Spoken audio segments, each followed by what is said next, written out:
Bio का class आधा ही चल पाया, फिजिक्स ठीक ठाक चल जाएगा। देखिए कल के क्लास में हम आपको फ्रिक्शन के बारे में बताए थे, फ्रिक्शन बता दिए थे ना। फ्रिक्शन क्या चीज़ होता है भाई? एक प्रकार का बल है। ये कैसा बल है? तो ये एक ऋणात्मक बल है जो हमेशा गति का विरोध करता है, मोशन के विपरीत दिशा में लगता है, इसलिए फ्रिक्शन के विरुद्ध किया गया कार्य हमेशा ऋणात्मक होता है। फ्रिक्शन कहीं कहीं जरूरी भी होता है, क्योंकि चलने के लिए हमें फ्रिक्शन जरूरी है। अगर फ्रिक्शन नहीं रहेगा तो हम चल नहीं पाएंगे, फ्रिक्शन नहीं रहेगा तो चल नहीं पाएंगे। बर्फ पर, कीचड़ में या केले के छिलके पर फ्रिक्शन नहीं होता, इसलिए हम लोग चल नहीं पाते। हालांकि बालू पे भी नहीं चल पाते अच्छे से, तो उसका रीजन अलग है, वो प्रतिक्रिया बल है, वो अभी समझाएंगे। फ्रिक्शन को कम करने के कई उपाय हैं। जैसे आप किसी भी चीज़ के सर्पी घर्षण को उसे लोटनी घर्षण में कर दीजिए, उसको रोलिंग फ्रिक्शन में बना दीजिए, या फिर उसमें लुब्रिकेंट जैसे थूक हो गया, ग्रीस हो गया, तेल हो गया, मोबिल हो गया, ये सब का प्रयोग कर सकते हैं। ग्रेफाइट हो गया, पाउडर हो गया, ये लुब्रिकेंट यानी स्नेहक का काम करते हैं, ये सब समझा दिए थे आप लोग। उसकी डिजाइनिंग भी मायने रखती है। अब आगे समझिए दो चीज़ें जो फ्रिक्शन से न्यूमेरिकल पूछता है। न्यूमेरिकल दो तरह से पूछता है कि कोई एक ऐसे ना इंक्लाइंड सरफेस है, हिंदी में कहते हैं आनत तल, इंक्लाइंड सरफेस है। ये सरफेस पे कोई ऐसे कोई बॉडी रखी हुई है, कोई पिंड रखा हुआ है, ये पिंड ऐसे, ये पिंड रखा हुआ है। तो इससे दो क्वेश्चन पूछते हैं सर। या तो इसका घर्षण गुणांक पूछेगा कि इस पे घर्षण गुणांक यानी फ्रिक्शन कोफिशिएंट कितना लगेगा। तो इस पे दो चीजें लगती हैं बाबू, याद रखिएगा। सबसे पहला एक जो क्वेश्चन पूछता है वो इसके एंगल से पूछ देता है। मान लीजिए यहाँ एंगल थीटा बन रहा है, एंगल कितना बन रहा है? थीटा बन रहा है। तो घर्षण गुणांक को हम कहते हैं म्यू, यानी इस पर कितना घर्षण गुणांक लगेगा ये डिपेंड करता है इसके एंगल पे भी। आप देखिए ना, अगर हम इसको उठा देंगे तो फिसल जाएगा।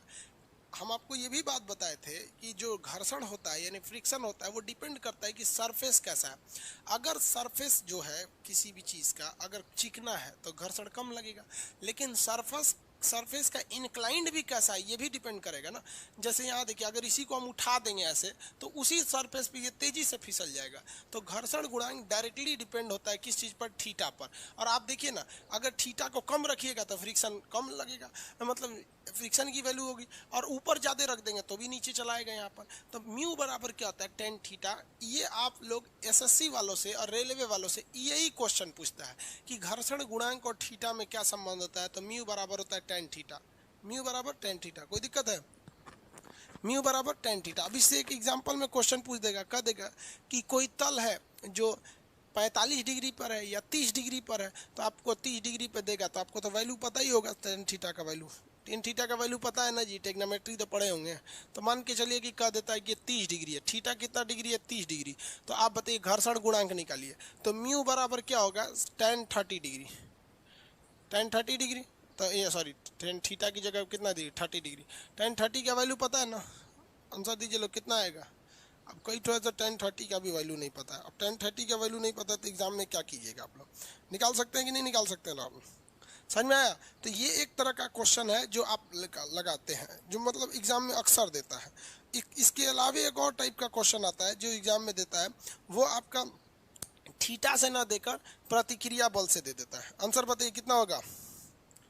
देखो √3 तो 60 डिग्री का होता है, 1/√3। चलिए बढ़िया। अब भाई इतना आप लोग याद रखिए।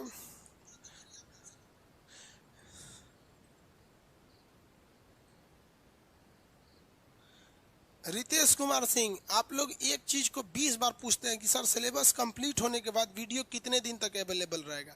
30 दिन तक अवेलेबल रहेगा। अगली बार बोलेगा कोई ये सवाल ना, तो फिर हम जिस दिन सिलेबस खत्म होगा उसी दिन वीडियो खत्म कर देंगे। एक डेली आने के बाद एक के जवाब इन लोग को देना रहो, बैल कहीं का सा। आगे देखिए सर,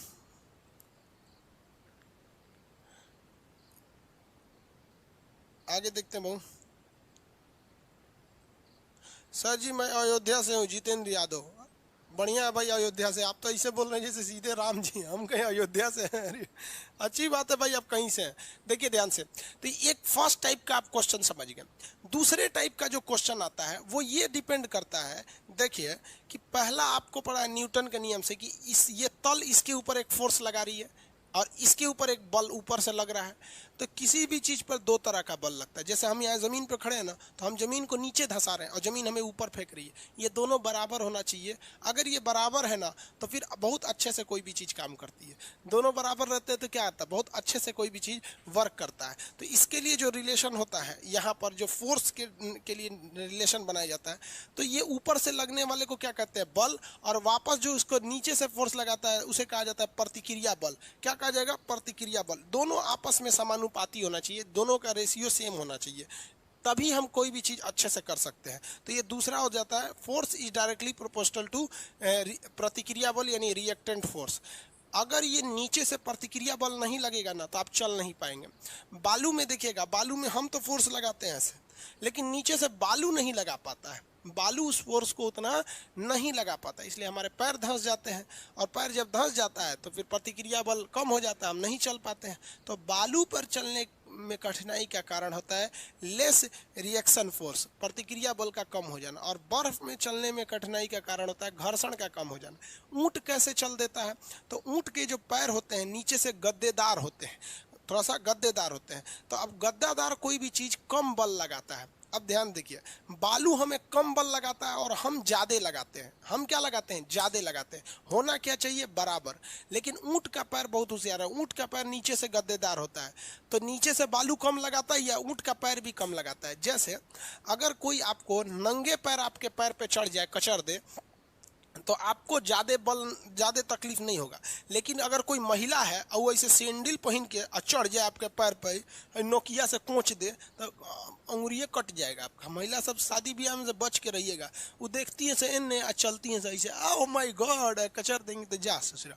तो ऊँट का जो पैर होता है वो गद्देदार होता है, इसलिए ऊँट बालू पर कम बल लगाता है, और बालू तो ऑलरेडी किसी भी चीज़ पर कम ही बल लगाता है, तो इन दोनों का बैलेंस हो जाता है।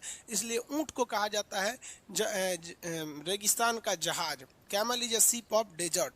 ऊँट जो होता है, ऊँट का जो होते हैं सब, ये ऊँट अगर रेगिस्तान में ऊँट भागने लगते हैं सब, तो समझिएगा कि तूफान आने वाला है, क्योंकि उनकी गर्दन बहुत ऊंची होती है और देख लेते हैं सब ऊँट वगैरह। वो एक के बार में 1-1.5 महीना का पानी के स्टोर करके रख लेता है, इसलिए उन्हें कोई दिक्कत नहीं आता है। ऊँट के पास मत जाइएगा, वरना काट लेते हैं, इतना बड़ा मुंह खोल के ना वो काट लेते हैं मुंह में, ऊँट घुस जाते हैं। तो प्रतिक्रिया बल होता है। अब ये प्रोपोर्शनल साइन हटाने के लिए F बराबर होता है mu into R, mu into R.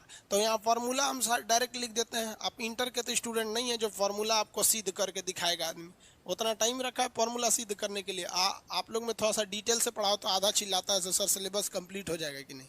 तो ये फार्मूला हो गया। अब आप बताइए इसमें आपको क्या पूछ सकता है, या तो आपको फोर्स दिया रहेगा, फोर्स दे देगा, और क्या पूछेगा, दो कोई वैल्यू दे के एक तीसरा आपसे पूछ सकता है, कोई भी दे सकता है। आपको पता है कि जब 3-3 वेरिएबल रहते हैं सर, तो कोई एक ही चीज़ है जो देगा, नहीं दिया रहेगा और आपसे पूछेगा। आपके क्वेश्चन जो एग्जाम्पल में क्वेश्चन है उसमें हम बता देते हैं उसके हिसाब से। कह रहा है कि एक वस्तु जिस पर 40 न्यूटन का बल लग रहा है, तो आप बताइए कोई वस्तु एग्जाम्पल में दिया हुआ है, इस पर कितने न्यूटन का बल लग रहा है, 40 न्यूटन का बल लग रहा है। कह रहा है कि यदि इसका घर्षण गुणांक यानी फ्रिक्शन कोफिशिएंट जो है 1.5 है, तो फ्रिक्शन कोफिशिएंट की जगह 1.5 लिख देंगे। कह रहा है कि इसका प्रतिक्रिया बल बताइए, आर की वैल्यू आर लिख देते हैं यहाँ पर। अब इसको आर कैसे निकलेगा भैया, तो 40/1.5। समझ में आ गया कि नहीं आ गया। अब इसका आंसर निकाल लेंगे आप लोग, किसी कोई दिक्कत नहीं है। यही 2 टाइप के क्वेश्चन पूछे जाते हैं। हालांकि इसमें एक टाइमिंग और डिस्टेंस से भी होता है, वो क्वेश्चन पूछा नहीं जाता है। यही 2 ठो हमेशा याद रखेंगे। कौन सा पूछेगा भाई आपसे, समझ में आया ना, कि एक आपसे ये पूछेगा, दूसरा आपसे या तो ये फॉर्मूला पे पूछेगा, नहीं तो ये, ज्यादातर तो इसी पे पूछता है। आगे बढ़े। प्रीति गुप्ता, पब्लिक एडमिनिस्ट्रेशन का क्लास नहीं होगा यहाँ पे, पब्लिक एडमिनिस्ट्रेशन का क्लास। आगे बढ़े, अगला क्वेश्चन देखा जाए। अगला क्वेश्चन पे एक और फॉर्मूला होते हैं अगले क्वेश्चन के लिए, वो आपका एग्जाम में आता नहीं है, रेलवे के एग्जाम में वो नहीं आते हैं। हालांकि इधर आप देखेंगे तो पिछले 10 साल से किसी एग्जाम में नहीं पूछा है। पॉलिटेक्निक में पूछा था, तो इसमें तो कोई पॉलिटेक्निक का स्टूडेंट होगा ही नहीं। वो पिछले 10 साल का हम बता रहे हैं, वो एग्जाम में पूछा ही नहीं था। एक हो जाता है आपका टाइमिंग से रिलेटेड, कितना टाइम लगेगा, V/RG। टाइमिंग जो होता है V/μg, V/μg, ये टाइमिंग के लिए फॉर्मूला होता है, V/μg। कैसे होता है ये टाइमिंग के लिए फॉर्मूला? यह आपका v की वैल्यू दे देगा कि इतनी स्पीड से किसी सरफेस पर चल रहा है, सड़क का घर्षण गुणांक म्यू की वैल्यू दे देगा, g पता है 9.8, बता देंगे कितने टाइमिंग में रुकेगा। तो आपके इसमें न्यूमेरिकल में क्वेश्चन भी हम सॉल्व कर देते हैं। कह रहे हैं एक पिन 50 मीटर पर सेकेंड के वेग से चलना प्रारंभ करता है। चलिए भैया इनका वेग देख लेते हैं, चलना प्रारंभ कर देता है। और कह रहा है कि कितने समय पश्चात वह रुक जाएगा यदि उसका प्रतिक्रिया बल कितना हो, रुक जाएगा यदि g की वैल्यू 10 हो तथा घर्षण गुणांक क्या हो। तो देखिए यहाँ v का मतलब ये नहीं होता है अंतिम वेग, यहाँ v मतलब होता है जितना दिया है, कितने से चल रहा है 50, घर्षण गुणांक का वैल्यू दिया है 1.5, सॉरी आधा दिया है 0.5 कर रहा है, g का वैल्यू 10 मान लीजिए, 10 मान लेंगे, इससे इसको काट दीजिएगा। यहाँ पर समझ में आया कि नहीं आ गया? ये ऊपर वाला में 10 बार में कट जाएगा, तो 10 सेकंड बाद ये क्या हो जाएगा, रुक जाएगा। तो इसके नीचे एक और क्वेश्चन दिया है,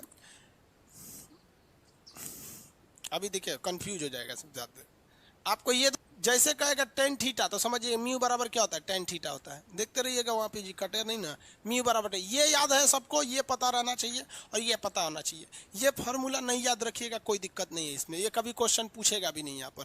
टी बराबर वी बाई म्यू जी, ये नहीं पूछता है यहाँ पर। दूसरा का एक और क्वेश्चन जो दिया है वो कह रहा है कि घर्षण गुणांक की स्थिति में किसी वस्तु को रोकने में कितनी दूरी तय करेगी। तो ये दूरी जो तय करेगी ये भी सेम फार्मूला पर होता है। बस देखिए दूरी के लिए एस बराबर में क्या करेंगे, भी है ना तो यहाँ स्क्वायर कर दीजिए, अब म्यू जी है ना तो यहाँ 2 म्यू जी कर दीजिए, 2 म्यू जी।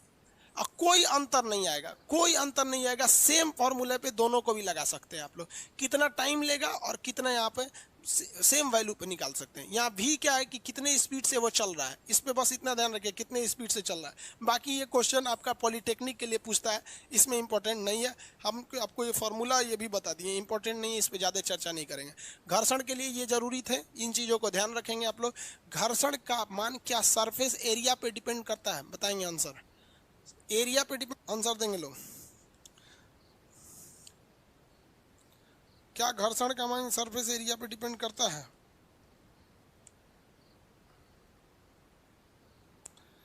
क्या घर्षण का मान सरफेस एरिया पे डिपेंड करता है?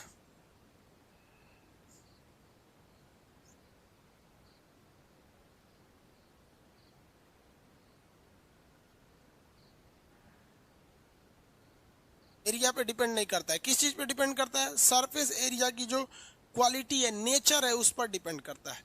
एरिया पे डिपेंड नहीं करेगा, एरिया पे डिपेंड नहीं करता है। कल बताए थे ना कि एरिया बड़ा हो या छोटा हो उस पर डिपेंड नहीं करता है। समझ में आ गया कि नहीं आ गया? हाँ, सबका एक साथ नो आ रहा है। किस पर डिपेंड करेगा भाई? क्वालिटी पर डिपेंड करेगा कि उसका क्वालिटी। यस बोलता है दीपक कुमार। एरिया पे कैसे डिपेंड करेगा? देखो कल ही समझाए थे कटोरा का एग्जाम्पल, अभी भी रखा हुआ है कटोरा, चाबी यहीं रखा हुआ है, अभी फिर बोलता है यस। सरफेस के नेचर पर डिपेंड करता है, यानी वही क्वालिटी होता है। स्मूथनेस पर डिपेंड करता है, वेरी गुड, सब वही चीज है। प्रकृति पर डिपेंड करता है, वही चीज है। सरफेस पे डिपेंड करता है, यानी हर सरफेस की क्वालिटी। आगे देखें, नेचर पर डिपेंड करेगा।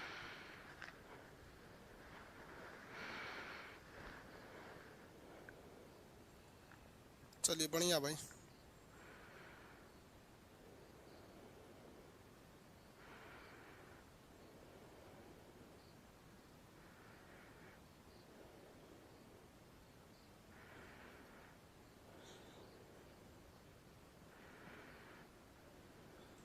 देखिए ध्यान से, अब अगला चैप्टर देखते हैं हम लोग।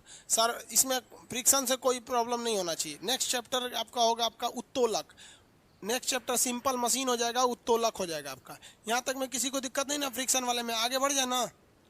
उत्तोलक देखते हैं लोग, सिंपल मशीन। उत्तोलक या साधारण मशीन को हिसाब से हम लोग देखते हैं। Lever, simple machine, simple machine. Simple machine किसे कहा जाता है भाई? हिंदी में साधारण मशीन। साधारण मशीन, मशीन तो उसे कहा जाता है जो आदमी के मेहनत और टाइम दोनों को बचा दे, उसी को क्या कहते हैं? मशीन कहते हैं। दुनिया की कोई भी चीज़ जो आदमी 3 इडियट देखे उसमें क्या कहता है? टाइम और एनर्जी को कम कर दे, वही क्या होती है? मशीन होती है। तो यहाँ फिजिक्स में आपको 2 तरह के मशीन को पढ़ना है। एक मशीन आपको पढ़ना है उत्तोलक, उत्तोलक जिसे हम लोग कहते हैं लीवर। क्या कहेंगे? लीवर। और एक होता है आपका व्हील, जिसे हम लोग क्या कहते हैं? घिरनी। घिरनी कहिए या व्हील कहिए, घिरनी इसे हम लोग कहते हैं व्हील, जिसे कुआं में से पानी निकाला जाता है, व्हील। ये दोनों ऐसे चीज़ें हैं जिसमें कोई भी ना आपको इलेक्ट्रिसिटी की ज़रूरत है, ना मैग्नेट की ज़रूरत है, किसी चीज़ की ज़रूरत है, और इससे बड़े बड़े चीज़ को आराम से कर सकते हैं। तो इसलिए दो तरह के मशीनों को हम सिंपल मशीन कहते हैं। सिंपल मशीन उस मशीन को कहते हैं जो इंसान के टाइमिंग को बचा दे, कोई भी एक्स्ट्रा बिजली उजली की खपत ना हो। इसमें एक उत्तोलक आता है, एक घिरनी आती है। उत्तोलक को पहले पढ़ देते हैं, उसके बाद घिरनी को पढ़ेंगे। लीवर यानी उत्तोलक क्या होता है सब। लीवर हिंदी में इसे क्या कहेंगे, उत्तोलक। इससे एक क्वेश्चन हमेशा आते हैं सब, इसलिए आप इसको थोड़ा सा ध्यान से पढ़िएगा लीवर को। लीवर एक ऐसी डिवाइस होती है जिसमें बेसिकली 3 चीज़ों का प्रयोग किया जाता है।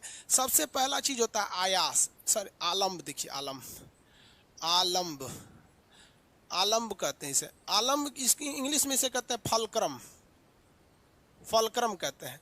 आलम्ब यानी फलक्रम क्या होता है, कोई भी मशीन जिस जगह से घूमती है ना, उसे हम लोग फलक्रम कहते हैं, आलम्ब कहते हैं। जैसे हमारा केहून यहाँ से घूम रहा है तो ये आलम्ब है, ये हाथ यहाँ से घूम जा रहा है, तो मशीन जहाँ से घूम रही होती है उसे हम लोग क्या कहते हैं, फलक्रम यानी आलम्ब के नाम से जानते हैं, फलक्रम बोलते हैं, वही आलम्ब होता है। कोई भी चीज़ जहाँ से घूमेगी वो समझिएगा आलम्ब है। जैसे देखिए ये चश्मा है, ये चश्मा है ना, ये चश्मा कहाँ से घूम रहा है, यहाँ से घूम रहा है।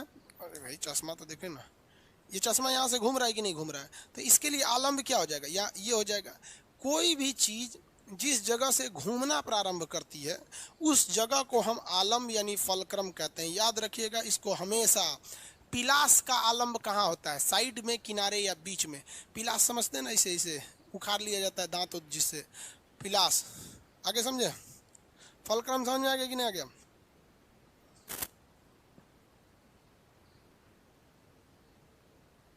फलक्रम समझ में आ गया। तो मशीन में ये क्या चीज़ होती है, पहला तो फलक्रम हो गया। दूसरा देखते हैं हम लोग भार। भार कहिए या वस्तु कहिए, वस्तु। इसको इंग्लिश में सीबीएसई वाला कहता है सर लोड। क्या चीज़ होता है, लोड। लोड ये तो सबको समझ में आएगा, जहाँ एक्स्ट्रा कोई वस्तु मिल गया तो समझिए लोड हो गया। कैंची के लिए लोड क्या हो गया, कपड़ा काटेंगे तो लोड हो गया। हैंडपंप के लिए लोड क्या हो गया, पानी हो गया। तो जो एक्स्ट्रा वस्तु लगाए हैं उस वस्तु को भार बोला जाता है। समझने के लिए हम क्या लिख दिए, वस्तु। तो मशीन में कोई ना कोई तो वस्तु लगेगा ना भाई, तभी तो वो मशीन बनेगा। तो आलम्ब का ये चीज़ हो गया।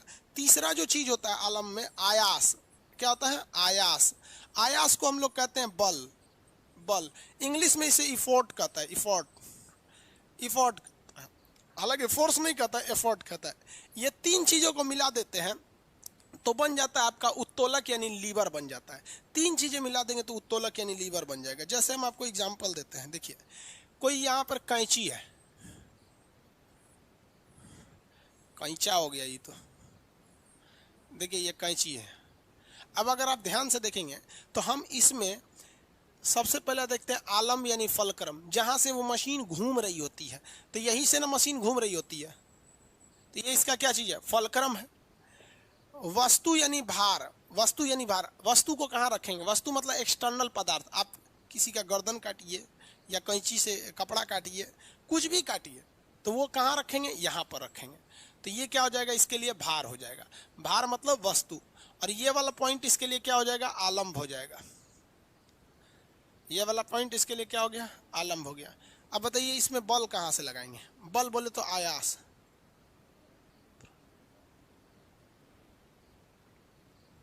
सर टॉर्क और फलक्रम में क्या अंतर है, टॉर्क किसी चीज़ को घुमा के रोटेशन दे देता है, और फलक्रम बस वहीं पे घुमाता है।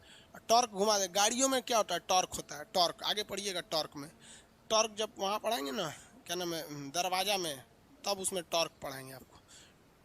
हो गया, आगू में बोलते हैं हिंदी में। बताइए यहाँ पर क्या लगेगा, यहाँ पर लगेगा आयास। आयास मतलब क्या होता है, बल। यहाँ क्या लगेगा, आयास।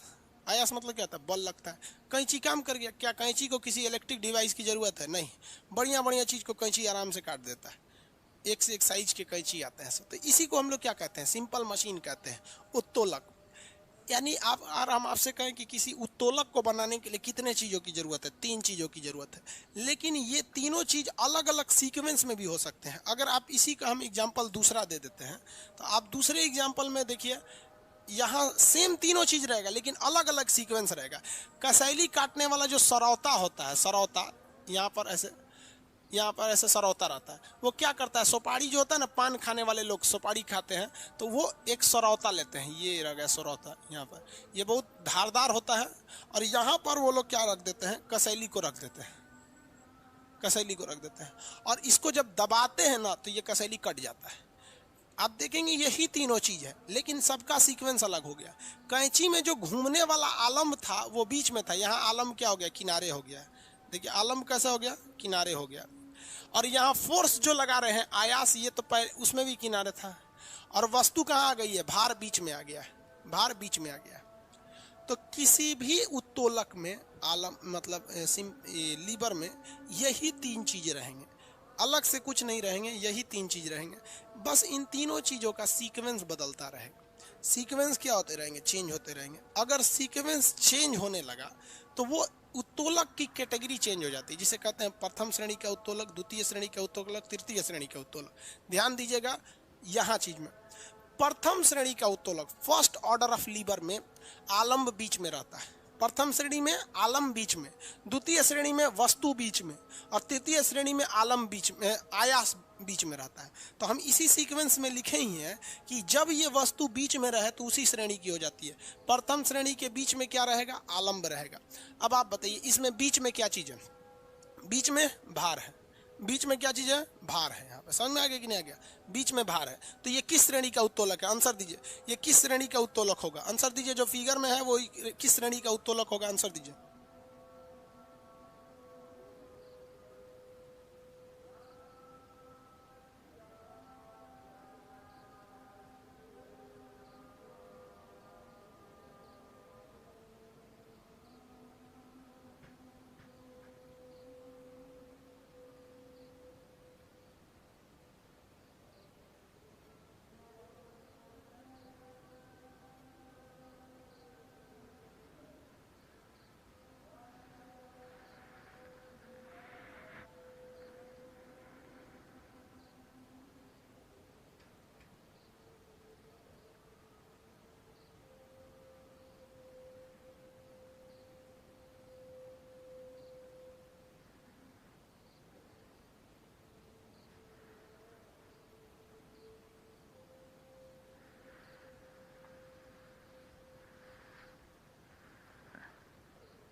सबका आंसर सही है, सेकंड ऑर्डर है। सबका आंसर सही है, सेकंड ऑर्डर है। आगे बढ़े, सेकंड ऑर्डर ऑफ ये है आपका, किस कौन से ऑर्डर का है भाई, सेकंड ऑर्डर का है।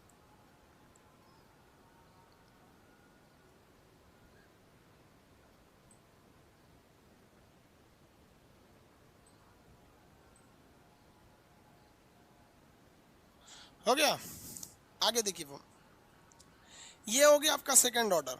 एक और हम आपको फिगर बनाते हैं। एक चीज ध्यान दीजिएगा, यहाँ जो चीज हम लिखे हैं, ये चीज हम जो लिखे हैं उत्तोलक यानी लीवर, आपको यही चीज से आपको पता हो जाएगा कि कौन से ऑर्डर का वो उत्तोलक है। अगर भार बीच में आया तो द्वितीय श्रेणी का है, अगर आयास यानी बल बीच में आ गया तो तृतीय श्रेणी का है, आलम बीच में आ गया तो प्रथम श्रेणी का है। यानी हम इसी सीक्वेंस में आपको ये भी बता दिए कि बीच में क्या रहना चाहिए, बीच में क्या रहना चाहिए। अगर आलम बीच में है तो प्रथम श्रेणी का। हम आपको एक फिगर बनाते हैं, आप बताइए कौन सी श्रेणी का उत्तोलक है। हम एक चिमटा बना देते हैं, चिमटा, देखिए ध्यान से, ये इस तरह का ये है से चिमटा, समझिए यहाँ पे डॉक्टर का चिमटा हो गया या किसी चीज का चिमटा हो गया। अब बताएंगे इस ये कौन से, इसमें हम पहले वो लिख देते हैं, चिमटा किसी भी चीज को पकड़ेगा कहाँ से, इधर से तो पकड़ेगा नहीं, कोई थर्ड चीज को जब पकड़ता है यानी थर्ड चीज, वही क्या कहलाती है, वस्तु कहलाती है। तो इधर से किसी चीज को पकड़ेगा नहीं। मान लीजिए किसी के कान में से खोटी निकालना है या दांत निकालना है या किसी चीज को पकड़ के कोई कीड़ा मकोड़ा को निकालना है, तो इधर ही से तो रखेगा, तो इधर क्या हो जाएगा, उसका भार हो जाएगा। इधर क्या हो जाएगा, भार हो जाएगा। दबाएगा कहाँ से उसको, बल कहाँ से लगाएगा, यहाँ से बल लगाएगा, दबेगा ही नहीं। बल कहाँ से लगाएगा, यहाँ से बल लगाएगा, यहाँ से। तो बल को क्या कहा जाता है, आयास यानी इफर्ट कहा जाता है। चिमटा को घुमाइएगा, अगर मान लीजिए फैला देते हैं तो कहाँ से फैलता है, यहीं से तो फैलेगा। तो ये वाला एरिया क्या हो जाएगा, आलम्ब हो जाएगा। ये वाला एरिया क्या हो जाएगा, आलम्ब हो जाएगा। किसी कोई दिक्कत नहीं, आलम्ब। अब बताइए तो ये फिगर किस चीज का उत्तोलक है, कौन सी श्रेणी का उत्तोलक है, फटाफट बताएंगे। थर्ड, वेरी गुड, पहले ही बता दिया। थर्ड। पांचवा ऑर्डर कौन बोल रहा है बेवकूफ, 3 गो होता ही है। थर्ड डिग्री का उत्तोलक है। तो यानी आप उत्तोलकों को यानी लीवर को उनके डिग्री से पहचान सकते हैं कि किस डिग्री। काम सब करता है यार, एक ही चीज होता है, बस थोड़ा सा डिग्री अलग अलग हो जाता है। डिग्री मतलब मत समझिएगा अच्छा खराब यहाँ पे हो जाता है। प्रथम द्वितीय तृतीय, प्रथम के बीच में आलम, द्वितीय के बीच में भार, तृतीय के बीच में आयास। कंफर्म हम कहते हैं ये एग्जाम में आप भूल जाएंगे, एक चीज को आप एग्जाम में कंफर्म भूल जाएंगे। इसलिए आप क्या करेंगे, एक कोई सिंपल सा एग्जाम्पल याद रखेंगे। इसके लिए याद रखना है पिलास, आपको दिमाग में आ जाएगा पिलास में क्या रहता है, कैंची या पिलास। कैंची याद रखेंगे, कैंची पिलास एक के टाइप का होता है, कैंची। इससे पहले में क्या याद रखेंगे, कैंची। सबसे पहले में क्या याद रखेंगे, कैंची, क्योंकि वो बीच में से घूमता है, कैंची बीच में से। दूसरे में याद क्या रखेंगे आपका, सरौता, जो नींबू निचोड़ने की को क्या कहते हैं, सरौता या काटने, सरौता। सरौता, सरौता क्या होता है, जो कसैली को काटा जाता है, सरौता हो गया। आयास जो होता है बल, बल बीच में कहाँ लगाया जाता है, चिमटा में। बल बीच में कहाँ है, चिमटा में, चिमटा में लगाया जाता है। ये 3 एग्जाम्पल हमेशा याद रखेंगे, यही दिमाग में रखिएगा। इसी के हिसाब से और कुछ भी बना सकते हैं आप लोग। अब बहुत सारे एग्जाम्पल होते हैं जिसमें आयास बीच में रहेगा। कभी भी आलम यदि बीच में आया, आलम जब भी बीच में आया तो प्रथम श्रेणी का हो गया, वस्तु बीच में आया तो द्वितीय श्रेणी का, बल बीच में आ गया तो तृतीय श्रेणी का। याद रहेगा ना आप लोग को, किसी को कोई दिक्कत नहीं। अब आपके एग्जाम जितने एग्जाम्पल है उसको देख देख के हम आपको समझा देते हैं। देखिए ध्यान से, हम एट रैंडम आपका एग्जाम्पल ले लेते हैं। कर आएगी चिमटा किस श्रेणी का, मानव का हाथ किस श्रेणी का, भाई साहब मानव का हाथ, मानव का हाथ किस श्रेणी का। तो आप चुप, कुछ काम नहीं करना है, मानव का हाथ बना देना है। तो ये मानव का हाथ हो गया, इसे ये मानव का हाथ, ये मानव का हाथ ऐसे ही होता है ना यहाँ पर। इससे देखिए किसी भी चीज को मानव का हाथ में आपको आलम में, किसी मानव अपने हाथ में कोई वस्तु कहाँ से पकड़ता है, पंजे से पकड़ता है। तो मानव को यहाँ से कोई पंजा पकड़ा दे, कोई वस्तु पकड़ा दी, तो ये हो गया भार। भार मतलब क्या होता है, वस्तु। भार मतलब वस्तु, ठीक है, पंजा से पकड़ता है। अब आप बताइए, जैसे आप पंजा लड़ाते हैं, पंजा लड़ाते हैं तो दूसरे को कहाँ से पकड़ लेते हैं, इस पंजा से पकड़ लेते हैं। और केहूनी को कहाँ रख देते हैं, जमीन पर, केहूनी को जमीन पर। अब बताइए, जो चीज घूमता है, जो भी चीज घूमता है, घूमने वाली चीज को क्या कहते हैं, आलम्ब। तो ये केहूनी से ही तो घूमेगा, तो ये क्या हो गया, आलम्ब हो गया। और अगर आप गौर किए होंगे तो आदमी हाथ से पकड़ता है तो कोई भी चीज का अगर फोर्स लगाता है तो यहाँ की नस बहुत ज्यादा तन जाती है, तो यहीं से वो क्या लगाता है, फोर्स लगाता है, आयास लगाता है, फोर्स, आयास। मानव हाथ यहीं से आयास लगाता है, बीच से। मेन फोर्स वो कहाँ से लगाता है, बीच से लगाता है, ये वहां पर। तो बताइए, अगर आयास बीच में रहा तो वो कौन सा उत्तोलक होता है। देखिए तो आयास बीच में रहा तो तृतीय श्रेणी का उत्तोलक, आयास बीच में आ गया तो कौन सा श्रेणी का उत्तोलक, तृतीय श्रेणी का उत्तोलक। तो मानव का हाथ किस श्रेणी का उत्तोलक है, तृतीय श्रेणी का उत्तोलक है, थर्ड ऑर्डर ऑफ लीवर है। दूसरा देखिए, इसमें आप कंफ्यूज हो जाएंगे, आपको पता ही नहीं चलेगा कि कहाँ से बल लगाते हैं, तब तो गड़बड़ ना हो जाएगा। एक और एग्जाम, मानव का हाथ प्रथम बोलता है, मानव का हाथ प्रथम कैसे हो जाएगा?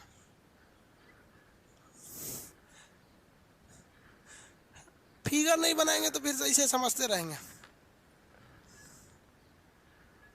तराजू, देखिए भाई तराजू कैसे होगा? तराजू किस श्रेणी का उत्तोलक हो जाएगा? तराजू में क्या किया जाता है? इस तरह से तराजू होता है, यहाँ एक डंडी होती है, तराजू इसी डंडी के पास से घूम रहा होता है, तो जहाँ से वस्तु घूमती है उसे क्या कहते हैं? आलंब कहते हैं। तराजू में एक साइड में आपको क्या लगा देते हैं? बल, और दूसरे साइड में क्या लगा देते हैं? वस्तु। यानी यहाँ पे भार रख देंगे और यहाँ पर क्या लगाएंगे? आयास। यहीं से ना बल या बटखरा लगा देंगे। बटखरा 2 किलो के 3 किलो है, तो अब ये दोनों हमको मतलब इस साइड से थोड़ी है, बीच में है। तराजू किधर से घूमता है? बीच से। तो तराजू कौन सी श्रेणी का उत्तोलक? प्रथम श्रेणी का। तराजू प्रथम श्रेणी का उत्तोलक हो जाता है। और देखिए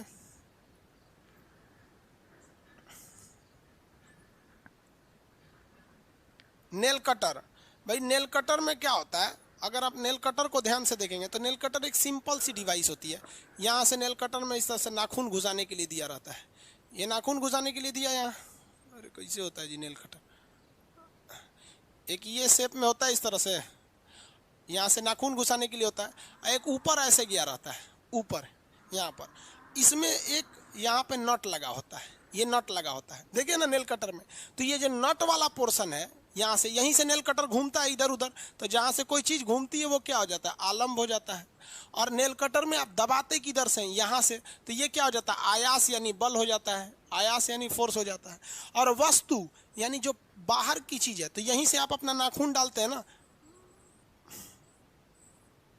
ये नाखून काट रहा है, इसका उंगली बड़ा हो गया है थोड़ा, नाखून इधर से घुसा दिया यहाँ पर, तो ये क्या हो गया? भार हो गया, यानी वस्तु हो गया। भार यानी वस्तु। बताइए बीच में क्या आया है? बीच में आलम। कौन सी श्रेणी का उत्तोलक हो गया? प्रथम श्रेणी। कौन सा श्रेणी? प्रथम श्रेणी हो गया, प्रथम श्रेणी। और क्या चीज हो सकता है ये बताइए? शीशा। शीशा, शीशा क्या होता है? शीशा ना देखते होंगे ना, पार्क वगैरह में होता है इस टाइप का, एक लकड़ी होता है यहाँ इधर, अब बीच में एक तो गुटका लगा दिया जाता है इस तरह से। ये गुटका क्या करता है?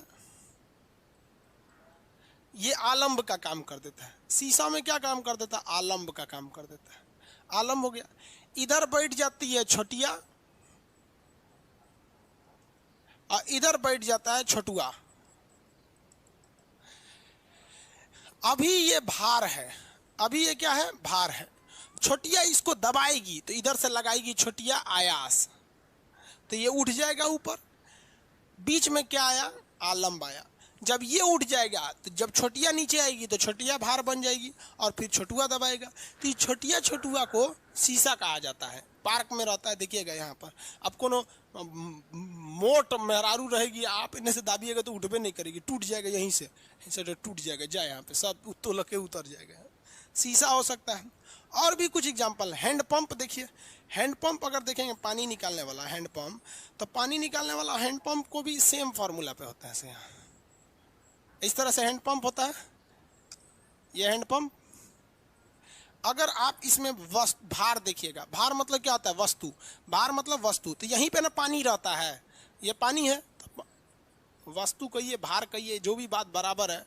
तो ये पानी हो गया यहाँ पर। आप बल कहाँ से लगाते हैं? यहाँ से, तो ये क्या हो गया? आयास हो गया, आयास।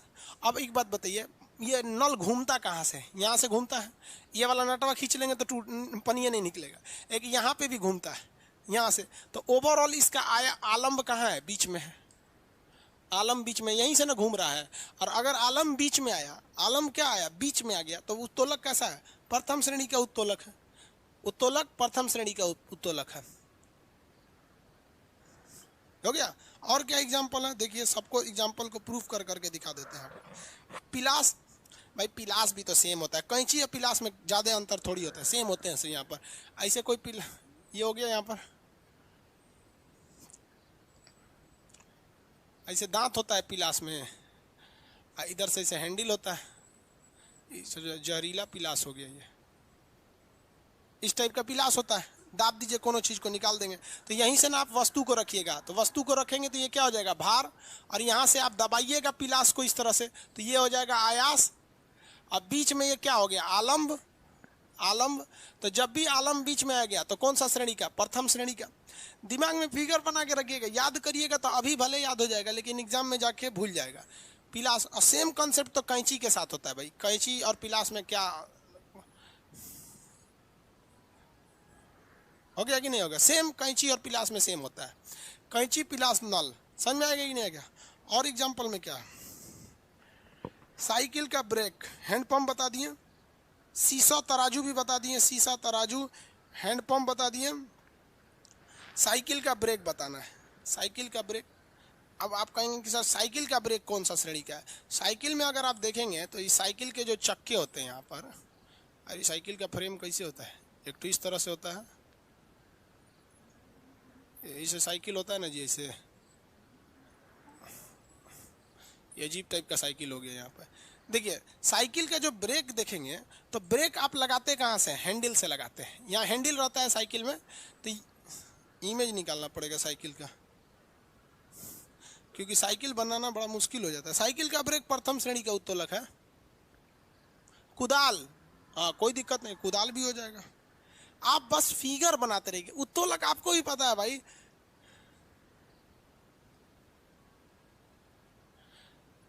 साइकिल,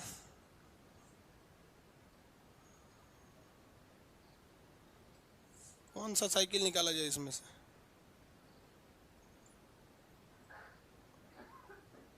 ये रहा, हाँ साइकिल ठीक ठाक है। ये सीबीएसई वालों का साइकिल है, ये नौटंकी करता है सब साइकिलों पे।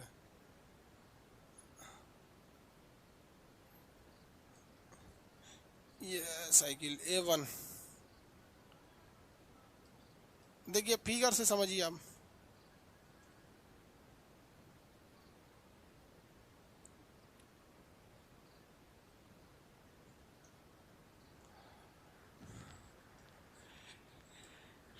आप यहाँ देखिए, यहाँ पर आप बल लगाते हैं, साइकिल से यहाँ पर क्या लगाते हैं? बल लगाते हैं। लेकिन साइकिल किस चीज पर काम करता है? तो टायर पे काम करता है। तो साइकिल के लिए थर्ड वस्तु क्या हो जाएगी? टायर हो जाएगी। ये भार क्या हो जाएगा? ये टायर हो जाएगा। भार क्या हो जाएगा? टायर हो जाएगा। लेकिन साइकिल को अगर देखिएगा, उसका यहां से तो आपने क्या लगा दिया? यहां आप लगा दिए आयास, यहाँ लगा दिए आयास। ये किस पर जाके चिपकेगा? तो टायर पे चिपकेगा। तो टायर क्या हो गया? भार। लेकिन एक चीज देखें, इसका जो वायरिंग होता है यहाँ पर बीच में, यहाँ से एक वो पाइप गया रहता है यहाँ पर। अगर आपके पास साइकिल होगा, आप देखे होंगे तो आप देखेंगे यहाँ पे एक तो नट टाइप का होता है जहाँ से वो काम करता है। तो ये हो जाता है आलम्ब। आलम्ब समझ आया कि नहीं? आलम्ब हो जाता है यहाँ पे। तो ये बीच में क्या आ जाता है? आलम्ब आ जाता है साइकिल के यहाँ पर, जो ब्रेक को डिसाइड करता है वहाँ पे। आप आगे का भी ब्रेक देखे होंगे तो यहीं से काम करता है। तो ये आलम्ब बीच में आ गया। तो कौन सी श्रेणी का उत्तोलक हो गया? प्रथम श्रेणी का उत्तोलक। प्रथम श्रेणी का उत्तोलक। और यहाँ हम सारा एक ही साथ लिख दिए, प्रथम श्रेणी।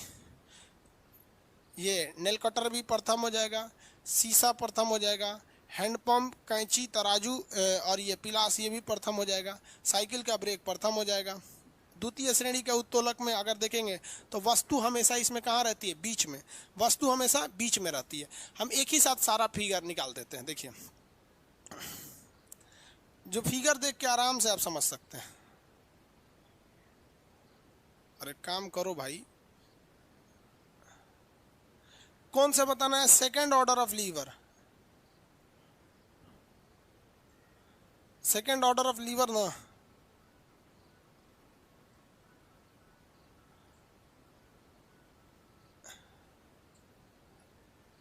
द फर्स्ट सेकेंड,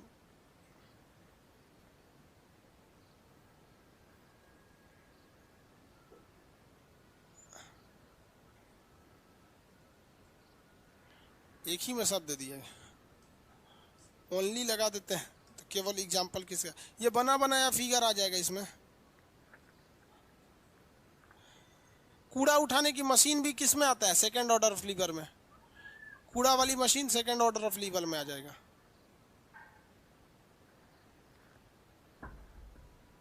अरे भाई कोई तो दो लोग, इससे अच्छा हाथे से बना दिए रहता है।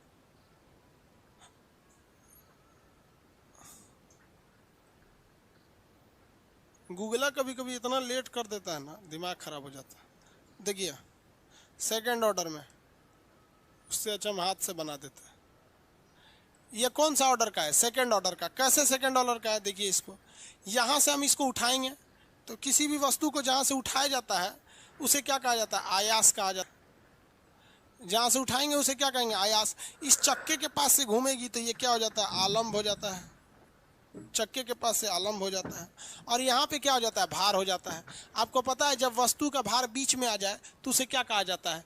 द्वितीय श्रेणी का उत्तोलक। बीच में अगर वस्तु आ जाए तो द्वितीय श्रेणी का उत्तोलक। तो कूड़ा उठाने की मशीन किस में आ जाएगी? द्वितीय श्रेणी की उत्तोलक में आ जाएगी। इसी में आपका आ जाएगा नींबू निचोड़ने की मशीन और सरौता। सरौता इस बता दिए थे अभी आपको एग्जाम्पल में। सरौता इस शेप में होता है, कसैली काटा जाता है उससे, जो सुपारी होता है ना पान में डालने वाला, सरौता। और इसी में आ जाएगा नींबू निचोड़ने की मशीन। दोनों सेम होते हैं सब, थोड़ा सा का बस डिफरेंस होता है।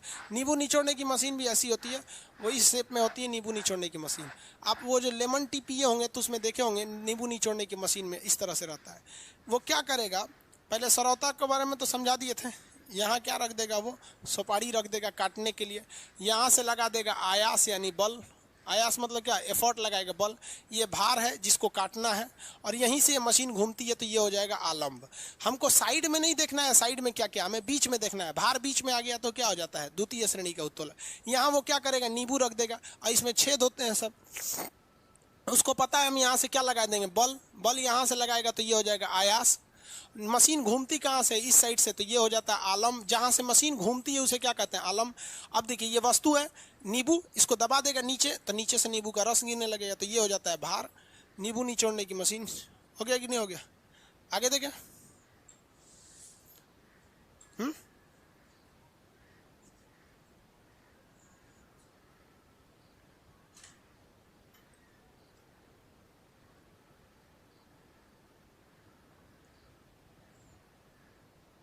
अरे बहुत सारा एग्जाम्पल होता है। अरे ऐसा ऐसा तो चीज आप लोग बोल रहे हैं मशीन, जो हम ही को पता नहीं है। खांटी पता नहीं क्या बोल रहा है भाई। खांटी मतलब क्या होता है हम ही को नहीं पता। बट हम आपको फिगर दिखा दिए। मेरे कहने का सेंस क्या है कि आप एग्जाम में क्वेश्चन बनाने से पहले एक बार क्या सोचिएगा कि उसका फिगर कैसे ड्रॉ होगा। आप आराम से बना सकते हैं उत्तोलक। और भी और उत्तोलक के एग्जाम्पल देख लेते हैं इसमें।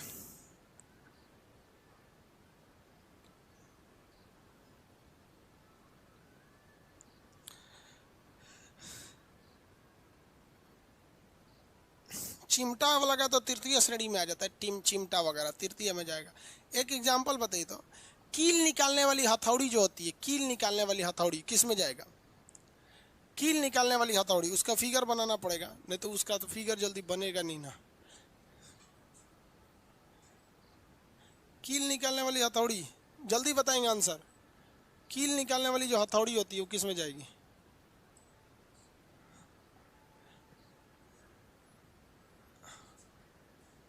हाँ,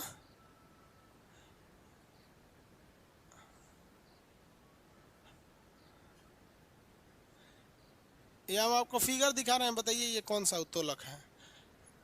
देखिए बाबू, तो इसको बताइए ये कौन सा श्रेणी का उत्तोलक? फिगर देखिए, बताइए ये कौन सी श्रेणी का है? इस फिगर को देखिए, आंसर बताइए।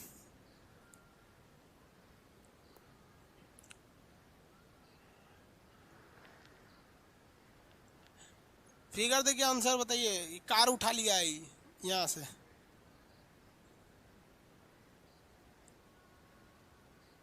फर्स्ट, ये वाला है फर्स्ट। देखिए ना कैसे, यहाँ से क्या लगा रहा है? बल लगा रहा है। बल को क्या कहा जाता है? आयास कहा जाता है। यहाँ एक लकड़ी का गुटका लगा दिया है तो ये क्या हो गया? आलम्ब हो गया है। और ये कार के लिए क्या हो जाएगा? भार हो जाएगा कार। अब कौन सी श्रेणी का हो गया है? फर्स्ट डिग्री का हो गया। फर्स्ट डिग्री का उत्तोलक हो गया है। फर्स्ट ऑर्डर ऑफ लीवर हो गया।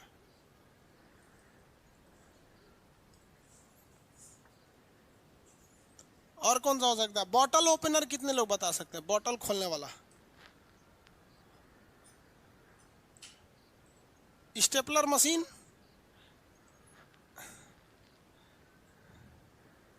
स्टेपलर मशीन प्रथम श्रेणी का है। स्टेपलर मशीन कौन सी श्रेणी का? प्रथम। देख लीजिए,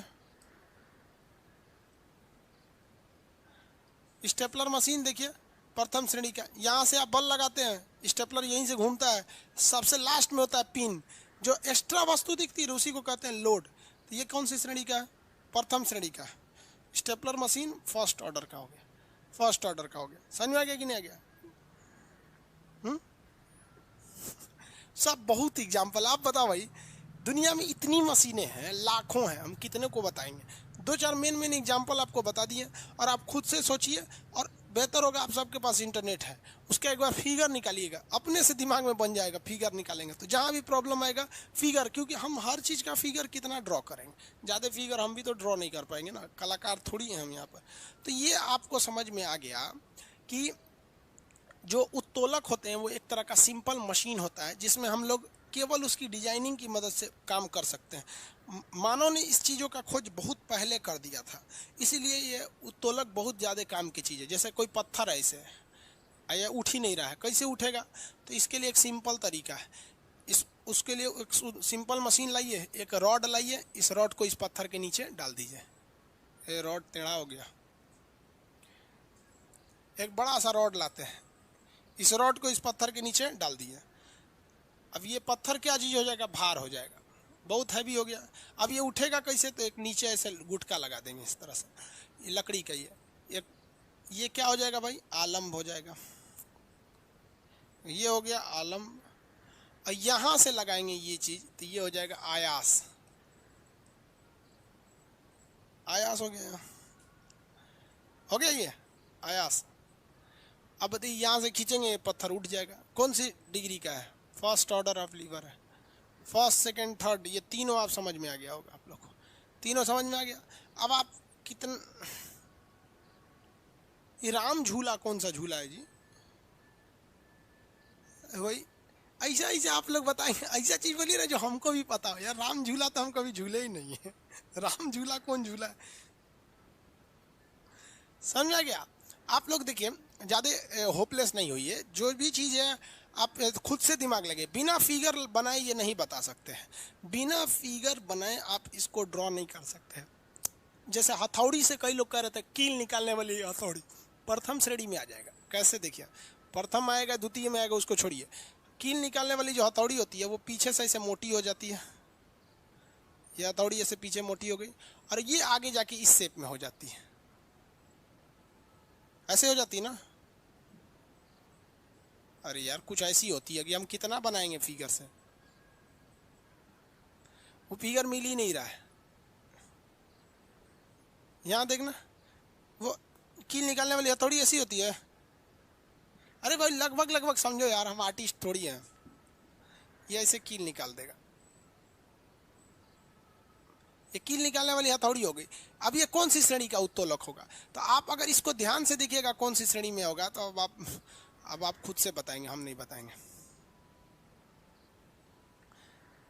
अब इसमें बताइए, ये तो हमने नीचे लगा दिया, ये कील यहाँ से आएगी, कील यहाँ मान लीजिए ये कील है,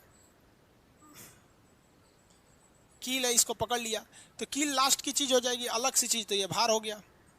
इसको ऐसे ढकेलेंगे तो ये हो गया आयास हो गया। आखिर इसको कहीं ना कहीं इसको तो दीवार में अटकाएंगे नहीं, ये दीवार में अटका दिए तो ये हो गया आलम्ब हो गया। कौन सा श्रेणी का हो गया? फिगर नहीं बनाएंगे ना तो नहीं बन पाता ये। अब हर चीज़ का फिगर दिमाग में हल्का हल्का हटाए रहेंगे तो काम बन जाएगा आराम से आपका।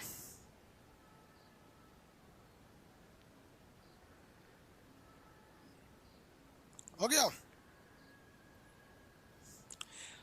अब ये समझ जाएंगे तो इसी पे आएगा आपका मैकेनिकल गेन, यांत्रिक लाभ किसे कहते हैं। यांत्रिक लाभ अगर समझ में आ जाएगा तो फिर आपको समझ में आएगा। आपके फिर घिरनी वगैरह बताएंगे, किसी को दिक्कत फिर क्या बताएंगे? घिरनी बताएंगे आप लोग को। जेसीबी मशीन कर रहा है, जेसीबी मशीन। जेसीबी मशीन क्या होता है आप देखेंगे तो फोर्स बीच से लगाता है और नीचे में आलम्ब होता है। यहाँ पर जेसीबी मशीन का जो पिछला हिस्सा होता है ना, यहाँ से इस तरह से उठा रहता है ये। यहाँ वो क्या कर लेता है, भार को रख लेता है, भार को यहाँ से वो मशीन घूमती है तो आलम्ब हो जाता है। ये क्या हो जाता है? आलम्ब। फोर्स यहाँ से लगाता है, वो डायरेक्ट इस तरह से। तो ये अलग अलग डिजाइनिंग पे मशीन पे सेट होते हैं सब, वो सब अलग अलग चीज़ें होती हैं। तो यहाँ पर आप ये समझ गए आगे आप लोग को उत्तोलक क्या होता है। इस उत्तोलक पर एक चीज़ आएगी मैकेनिकल गेन, यांत्रिक लाभ, और यांत्रिक लाभ के बाद फिर घिरनी बताएंगे कि कितना घिरनी से किस तरह से क्वेश्चन आता है। एक घिरनी से आते हैं क्वेश्चन, इससे न्यूमेरिकल नहीं आएगा, इससे एग्जाम्पल आएगा। आपसे पूछ देगा मानव का हाथ क्या होता है, ये सब चीज़ें ये आपके मटेरियल में भी लिखा हुआ है। इतना समझेंगे आप लोग, नेक्स्ट क्लास कल करेंगे लोग। आज के लिए इतना ही, जय हिंद।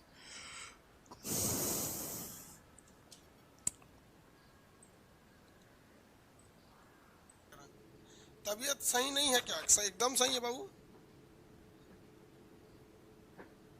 बाबू कभी कभी लाइव हो जाता है, कभी समझिए आप ध्यान से। बायोलॉजी के क्लास में एक तो वीडियो रिकॉर्डेड डाल दिए थे। रिकॉर्डेड हो यार, कुछ भी हो, पढ़ा तो रहे थे ना। चलिए ध्यान से देखिए, समझने में कोई दिक्कत नहीं ना आया। आप लोग भी कभी कभी गजब काम करते हो। सर रिकॉर्डेड था कि क्या था? यहाँ रिकॉर्डेड भी रहे तो क्लास तो रहता है ना। ऐसा थोड़ी है कि उसमें आके हम A for apple B for boy पढ़ा दिए। फिजिक्स पढ़ा रहे थे, हाँ? कल हम आपको वो उत्तोलक यानी सिंपल मशीन के बारे में बता दिए थे। आज आपसे एक क्वेश्चन पूछते हैं, कितने लोग बता सकते हैं कि ये जो पुली सिस्टम होता है, घिरनी, ये इसका एक पुली होता है जो एक्सिस पे घूमता रहता है, और इसमें ना हम एक थ्रेड मतलब होता है धागा, रस्सी, धागा तो इसमें टूट जाएगा, रस्सी बांध देते हैं, और यहाँ से हम किसी ऑब्जेक्ट को बांध देते हैं। या बाल्टी हो सकता है, कुछ भी हो सकता है। यहाँ से यहाँ इसको बांध देते हैं, और यहाँ से कोई महिला इसको खींचने लगती है। आप में से कितने लोग बता सकते हैं ये कौन से ऑर्डर का ये लीवर है? उत्तोलक है या नहीं है, और है तो किस श्रेणी का उत्तोलक है? आंसर देंगे लोग फटाफट, आंसर चाहिए हमको, जल्दी जल्दी आंसर। किस डिग्री का ऑर्डर है? कौन कर रहा है भाई? बहुत अच्छा, फर्स्ट ऑर्डर ऑफ लीवर है, वेरी गुड। फर्स्ट ऑर्डर है, फर्स्ट ऑर्डर, वेरी गुड। चलिए कैसे फर्स्ट ऑर्डर है? आप लोग को तो इतना तो समझ में आई हो गया होगा।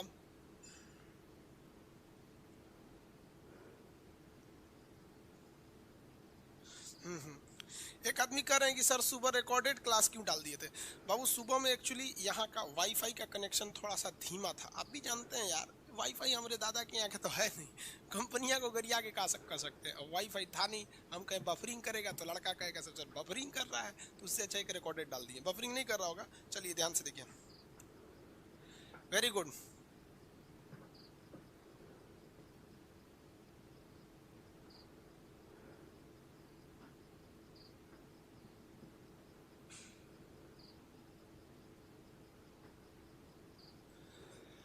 कैसे? देखिए भाई, ये चीज क्या है आप बताइए। ये तो भार है, यानी साइड से कुछ भी लगा दिए, लोड है, और ये यहाँ से घूम रही है। हम आपको सिर्फ ये बताए, कोई भी मशीन जहाँ से घूमती है उसे हम आलम्ब कहते हैं। आलम्ब यानी फलक्रम हो गया ये आलम्ब। और ये क्या चीज़ है? यहाँ से इफोर्ट यानी आयास लगाया जा रहा है, इफोर्ट लगाया जा रहा है, आयास हो गया। किसी को कोई दिक्कत है? ये फर्स्ट ऑर्डर ऑफ लीवर है, इसमें तो कोई दिक्कत ही नहीं है। इसमें अगर आप 10+2 की तैयारी कर रहे हैं, मतलब इंजीनियरिंग जेई की तैयारी कर रहे हैं, या फिर नीट वगैरह की तैयारी कर रहे हैं, जहाँ आपको ये फिजिक्स बहुत डीपली पूछता है। आपको रेलवे में तो खैर उतना डीप से नहीं पूछता है, आप भी पढ़े लिखे हैं, बेवकूफ़ तो है नहीं। तो उसमें दो तो पुली लगा देता है, और आपसे क्या पूछता है? इस पर कितना टेंशन है, तनाव कितना है, ये सब चीज़ें पूछ देता है यहाँ पर। लेकिन आपसे ये नहीं पूछेगा, आपसे इससे दो ही क्वेश्चन पूछते हैं, हम दोनों बता देते हैं आपको। पहला आपसे ये पूछेगा कि बताइए ये किस श्रेणी का उत्तोलक है। तो आपको तो पता ही है भैया कि ये श्रेणी का उत्तोलक एक हो गया। दूसरा इससे एक न्यूमेरिकल प्रॉब्लम पूछ देता है। न्यूमेरिकल क्या पूछता है? कह देगा कि एक रस्सी को, एक घिरनी से एक बाल्टी को, 5 kg की एक बाल्टी को खींचा जाता है। सपोज के लिए यहाँ हम लिख देते हैं 5 kg। 5 kg के बाल्टी को खींचा जाता है, जिसका त्वरण यानी एसिलरेशन, जिसका एसिलरेशन जो है, त्वरण जो है, वो मान के चलिए वो दे देगा आपको 2.5 मीटर पर सेकेंड स्क्वायर एसिलरेशन दे दी। कह देगा कि बताइए इधर कितना बल लगेगा, कितना फोर्स लगेगा। तो इनडायरेक्टली वो क्या कह रहा है? तनाव पूछ रहा है। तो फोर्स भी तो यार तनाव ही है ना, रसिया पे क्या लगेगा? तनाव लगेगा। तो यही एक आपका क्वेश्चन रेलवे और एसएससी में इससे न्यूमेरिकल आता है। हालांकि हम आपको बोले कि यही न्यूमेरिकल नहीं है, इससे और भी ज्यादा भयानक भयानक है। दो दो ठो गुटका लटका देगा। आप अगर इंजीनियरिंग की तैयारी कर देंगे ना तो उसमें इस तरह से दे देगा, एक यहाँ ब्लॉक रख देगा, ये कह देगा 5 kg का है, और यहाँ एक घिरनी लगा देगा और इससे इसको बांध के एक यहाँ ब्लॉक को लगा देगा, कह देगा ये 10 kg का है। अब कहेगा कि बताइए इस पर कितना टेंशन लगेगा। तो आपको यहाँ दो को कंसेप्ट तीन तीन लगाना पड़ेगा। एक फोर्स देखना पड़ेगा, एक टेंशन देखना पड़ेगा, दूसरा इस पर फ्रिक्शन, इस पर घर्षण भी तो लगेगा, ये भी देखना है। तो आप बताओ ना बउआ, इस रेलवे वगैरह में तो ये नहीं ना पूछेगा।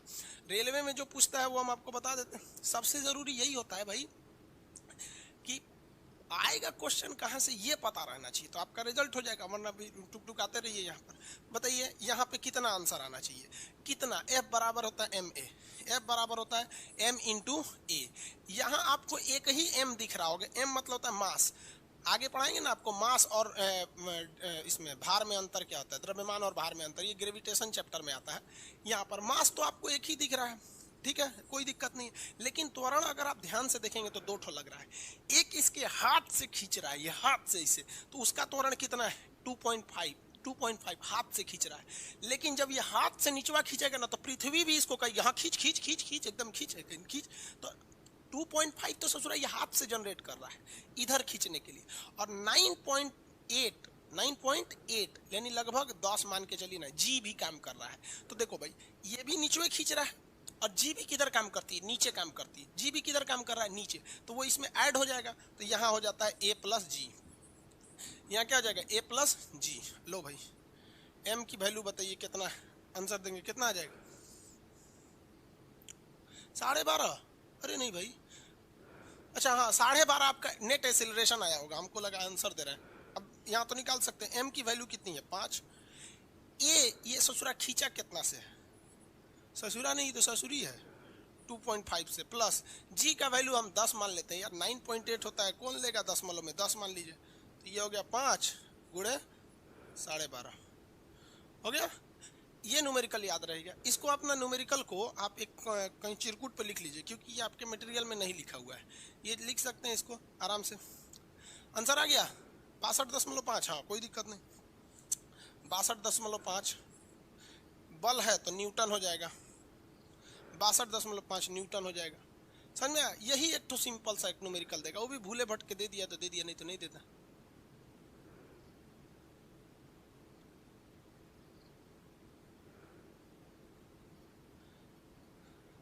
बाकी ग्रेविटी में समझेंगे बाबू, ग्रेविटी में हर जगह जी का वैल्यू सेम थोड़े होता है जो आप कैंसिल कर रहे हैं। ये समझ में आ गया आपको। अब इसके बाद आता है work, force and power. Video नहीं चल रहा है, कितनी बार बोले बाबू आपको नहीं चलता है, एक बार एप्लीकेशन बंद करके आ जाइए कीजिए, नहीं चल रहा है।